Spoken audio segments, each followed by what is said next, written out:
আজকের আসরে আমরা সূরা দুখানের ৩৭ থেকে ৫০ নম্বর পর্যন্ত আয়াতের সংক্ষিপ্ত তাফসীর উপস্থাপন করব।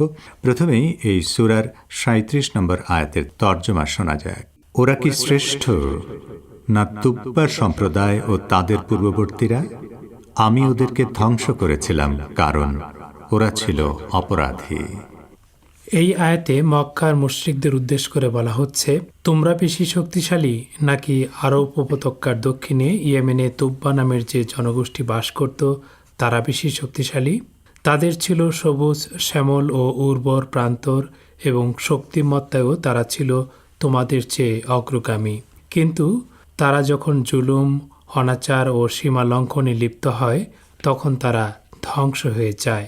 কাজেই তোমরা তাদের পরিণতি থেকে শিক্ষা নাও, যাতে তোমাদেরকেও একই পরিণতি ভোগ করতে না হয়।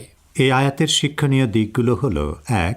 মানুষকে সৎপথে আনার জন্য পবিত্র কোরআন যেসব পন্থা অবলম্বন করেছে তার একটি হচ্ছে অতীত জাতিগুলোর ইতিহাস স্মরণ করিয়ে দেওয়া, যাতে তাদের পরিণতি থেকে মানুষ শিক্ষা নিতে পারে। ২. যেসব কাজের শাস্তি এই পৃথিবীতেই পেতে হয় সেরকম কিছু কাজ হচ্ছে সমাজে অত্যাচার, অপরাধ ও দুর্নীতির প্রচলন ঘটানো। এবারে এই সূরার ৩৮ ও ৩৯ নম্বর আয়াতের তর্জমা শোনা যাক। আর আমি আসমানসমূহ, জমিন ও এ দুইয়ের মধ্যকার কোনো কিছুই খেলার ছলে সৃষ্টি করিনি। আমি এগুলোকে অযথা সৃষ্টি করিনি, কিন্তু তাদের অধিকাংশই তা জানে না। আগের আয়াতগুলোতে কিয়ামত সম্পর্কে আলোচনার পর এই আয়াতে কিয়ামত প্রতিষ্ঠা করার উদ্দেশ্য সম্পর্কে বলা হচ্ছে। আসমানসমূহ ও জমিন সহ গোটা বিশ্বজগৎকে উদ্দেশ্যহীনভাবে সৃষ্টি করা হয়েছে যে মৃত্যুর সঙ্গে সঙ্গে সব কিছু শেষ হয়ে যাবে। পরকালে অবিশ্বাসী কাফের এবং নাস্তিকরা মৃত্যুকে মানুষের জীবনের শেষ বলে মনে করে। তাদের মতে মানুষকে এত বিশাল প্রতিভা, ক্ষমতা ও শক্তি দিয়ে সৃষ্টি করা হয়েছে শুধুমাত্র পৃথিবীর এই কটা দিনের জন্য, যা মৃত্যুর সঙ্গে সঙ্গে শেষ হয়ে যাবে। অথচ আল্লাহ তাআলা পবিত্র কোরআনে বলেন, মৃত্যু হচ্ছে মানুষের আসল আবাস, অর্থাৎ পরকালীন জীবনে প্রবেশের দরজা মাত্র। সেই জীবনের তুলনায় পার্থিব জীবন অতি তুচ্ছ।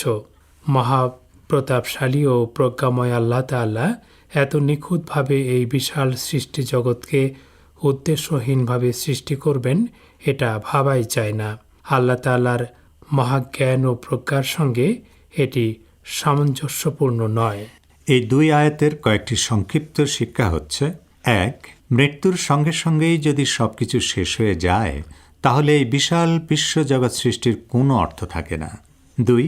আর যদি এসব কিছু সৃষ্টির কোনো লক্ষ্য থেকে থাকে তাহলে আমাদেরকে সেই লক্ষ্যকে সামনে রেখে নিজেদের জীবনকে পরিচালিত করতে হবে। এবারে সূরা দুখানের ৪০ থেকে ৪২ নম্বর আয়াতের তর্জমা শোনা যাক। নিশ্চয়ই বাতিল থেকে হককে আলাদা করার দিনটি তাদের সবার জন্য নির্ধারিত সময়। সেদিন এক বন্ধু অপর বন্ধুর কোনো কাজে আসবে না এবং তারা সাহায্যপ্রাপ্তও হবে না, সে ছাড়া যার প্রতি আল্লাহ অনুগ্রহ করেন। নিশ্চয়ই তিনি মহাপরাক্রমশালী, পরম দয়ালু। এই ৩ আয়াতে কেয়ামত দিবসের কিছু বৈশিষ্ট্যের কথা উল্লেখ করা হয়েছে। বলা হচ্ছে, সেদিন ফয়সালা করার ও সত্য থেকে মিথ্যাকে আলাদা করার দিবস। সেদিন মানুষের কৃতকর্ম ছাড়া আর সব কিছু তার থেকে আলাদা হয়ে যাবে। পৃথিবীতে সাধারণত মানুষ বিপদে পড়লে বন্ধুরা তাকে উদ্ধার করতে এগিয়ে আসে, কিন্তু কেয়ামতের দিন বন্ধুত্ব বা আত্মীয়তার এ সম্পর্ক ছিন্ন হয়ে যাবে। মানুষের কোনো কৌশল সেদিন কাজে আসবে না। সেদিন আল্লাহর একান্ত দয়া ও রহমত ছাড়া কেউ মানুষকে বাঁচাতে পারবে না। তিনি ধার্মিক ও মুত্তাকি ব্যক্তিদেরকে নিজ রহমতের ছায়াতলে আশ্রয় দেবেন এবং তাঁর দয়ার সাগরে অবগাহন করার সুযোগ দেবেন। এই ৩ আয়াতের শিক্ষণীয় দিকগুলো হল: ১. কিয়ামতের দিন বন্ধুত্ব ও আত্মীয়তার সকল সম্পর্ক ছিন্ন হয়ে যাবে। কাজেই আমরা সেদিন আল্লাহ ছাড়া আর কারো সাহায্য পাওয়ার আশা যেন না করি। ২. কিয়ামত দিবস অবশ্যম্ভাবী। সেদিন সকল মানুষকে একসঙ্গে এক স্থানে একত্রিত করা হবে, কিন্তু এত মানুষের মধ্যেও প্রত্যেকে থাকবে একা ও অসহায়। এবারে এই সূরার 43 থেকে 50 নম্বর পর্যন্ত আয়াতের তর্জমা শোনা যায়।